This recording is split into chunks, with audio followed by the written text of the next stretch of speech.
Tervetuloa Envitec-Police-kanavalle. Minä olen Pia Kattelus-Kilpeläinen ja nyt olemme täällä Toivakassa Mäntyniemen tilalla ja minulla on täällä haastattelussa isäntä Lauri Jaatinen. Tervetuloa ohjelmaan. Kiitoksia. Ensimmäinen kysymys, että milloin ja miten olet tutustunut Envitec-Policeen? Envitec-Policeen on tutustuttu oikeastaan vuosien saatossa eri näyttelyissä ja tämmöisissä tapahtumissa, mutta alku oli vähän semmoinen, että ei ollut oikeastaan niin kuin ajankohtainen siinä vaiheessa periaatteessa teidän tarjoamat palvelut, mutta sitten kun lähdettiin tää viimeisintä isompaa investointia tekemään, niin oli kyllä aika selkeä, että mihin osoitteeseen ottaa yhteyttä. Tiesin, että teillä on vahva kokemus biokaasusta ja sen koukeroista, että miten byrokratia sun muu menee ja laskelmat, niin se oli kyllä helppo ja aika selkeä valinta sitten teihin ottaa yhteys siinä vaiheessa. No millaisia kokemuksia sinulla on työskentelystä Envitec-Policen kanssa? Se on erittäin positiiviset. Voi ihan myöntää suoraan, että se, että kun saman katon alta saa periaatteessa kaikki palvelut, saa sen tässä tapauksessa biokaasun asiantuntemuksen ja sitten myös kaikki talouspuolen laskelmat ja tämä, niin ei tarvii moneen osoitteeseen. Käytännössä se onnistui niin, että yhden henkilön kanssa oltiin yhteydessä ja sitä kautta tieto meni teidän porukassa tiimeillä eteenpäin ja he pääsivät tekemään omia laskelmia. Että joka asian kun on oma asiantuntijansa teillä, niin se kyllä hoitui erittäin jouhevasti. Että ei tarvinnut itsellä olla montaa numeroa mihin soitella. Ja sitten teiltä asiantuntijat soitti, jos jotain tartti tarkempaa tietoa, niin osasivat soittaa suoraan. Että ei tarvinnut niinku itse siinä päätä vaivata, että kenelle minä nyt soittelen tai mitään. Niin aina kyllä tuli tosi hyvin tieto. No tuossa kerroitkin jo vähän, mutta se, että minkälaisia hyötyjä näet siinä, että käytät asiantuntijapalveluita, että kun maatilalla on paljon töitä ja on kiirettä, niin näitä konkreettisia hyötyjä vielä, jos kertoisit? No kyllähän se ihan selvä, että ei se osaaminen kaikkeen riitä, että esim. Tämmöisessä hankkeessa niin kaikki ympäristöluvitukset tämmöiset, kun lähdetään miettimään, niin yksinkertaisesti ei osaaminen riitä eikä aika ja tässä Keski-Suomen alueella kun näitä ei ole ollut, niin sitä tietoa ja osaamista kun ei oikein löytynyt kunnista eikä välttämättä muiltakaan viranomaistaholta niin paljon, niin se oli kyllä selkeä, että siihen on turha lähteä siihen hankkeeseen yksin ja samoin sitten talouspuolelle samalla tehtiin muitakin laskelmia siinä ja kyllähän se on selvää, että ulkopuolinen kun laskee, niin siinä ei ainakaan tule sitä vaaraa, että asioita kaunisteltaan. Sitten kyllä ne on sitten kylmiä lukuja ja niiden mukaan kun mennään, niin yleensä se tuloskin on sitten semmoinen, ei välttämättä kaikessa aina niin mieltä ylentävää, mutta se on silloin totuuspohjainen ainakin. Että kyllä se on selkeä silloin, että kun se ulkopuolinen tekee ammattitaidolla, niin se kyllä auttaa. Eli Envitec-Police on ollut mukana tässä takanamme näkyvän biokaasulaitoksen investointipolulla ja sitten, että sinullahan on nautakarjaa, lihakarjaa ja kerroit näistä laskelmista, niin onko siinä siis lähinnä laskettu tämän laitoksen kannattavuutta vai sitten vähän laajemmiltakin tätä? Joo, laskettiin siis ihan alkuun lähdettiin laitoksen kannattavuutta ja laskemaan ja sitten pojat sai hyvin myytyä muitakin palveluita, että kyllä siinä sitten laskettiin myös peltojen tuottoa ja muutakin sitten samalla ja kyllähän se niistä nyt aika hyvä käsitys oli, mutta se vielä, että kun ne laskettiin auki, niin vahvistikin sitä omaa näkemystä siinä, että kyllä se ihan, että siellä on kuitenkin kattava palvelupaketti teillä tarjolla, niin ja se, että asioita kun laskee auki, niin ei se ikinä hukkaan mene. Että se on kuitenkin se talous on niin tärkeässä roolissa näissä hommissa. No, mikä on ollut mieleenpainuvin hetki tässä yhteistyössä?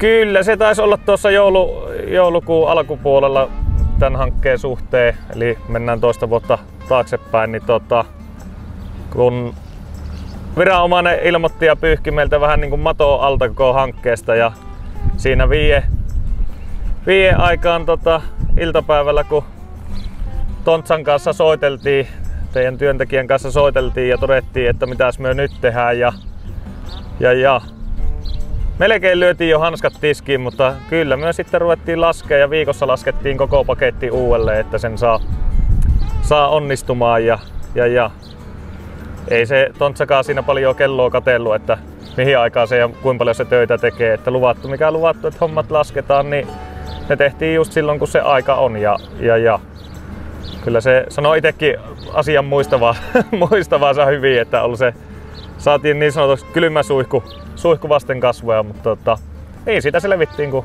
porukalla tehtiin, ja myöhään asti joka päivä laskettiin asioita uudelleen, niin saatiin tosi nopealla aikataululla sitten laskelmat kuntoon, että se ei ollut teistä eikä minusta riippuva asia, minkä takia se meinas mennä hankalaksi se homma, mutta näin siitä vaan ammattitaidolla. Itellä ei olisi kyllä enää yksinään siihen riittänyt rahkeet, että kyllä se siinäkin näkyy, että silloin kun siinä ammattilainen on mukana, niin kyllä se asiat saadaan hoitumaan. Löytyi ratkaisut. Ja nyt sitten, että kuvaile 3 sanalla Envitec-poliisia. Se on luotettava. Se on aika helposti lähestyttävä ja no kyllä sieltä se asiantuntijuus tulee myös mukaan.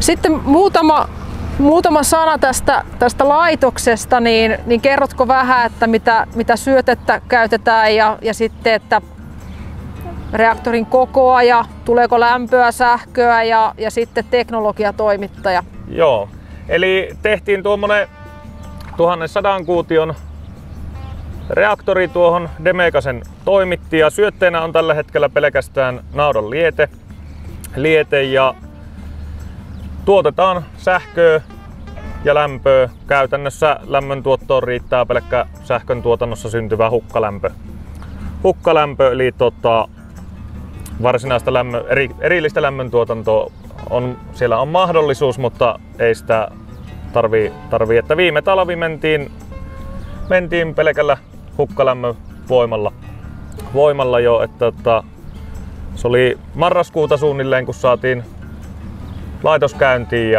ja niin se vaan viime talven lämmön meille antoi, vaikka oli aika karu talvi lähteä kokeilemaan, että miten sen kanssa pärjää, mutta ei sillä tarvinnut vanhoja hakelaitteita käynnistellä.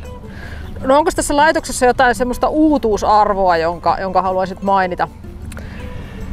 No en tiedä sinällään itselle, onko siinä nyt välttämättä uutuusarvoa. Onhan se tällä alueella, näitä ei kovin paljon ole, että kyllähän se kiinnostusta on herättänyt monessa ja on paljon vierailijoita käynyt tutustumassa ja katsomassa, että tietysti onhan se niin kuin itsellekin uutta, että saa sen sähköenergiaa ja lämmön tuolta, ja sitten yhtenä isona hyötynä on se, että kun se liete käy tuon läpi, niin lannoitearvo kasvaa huomattavasti, että sehän on hyvin iso se lannoitearvon kasvu, että se on iso tekijä myös tässä.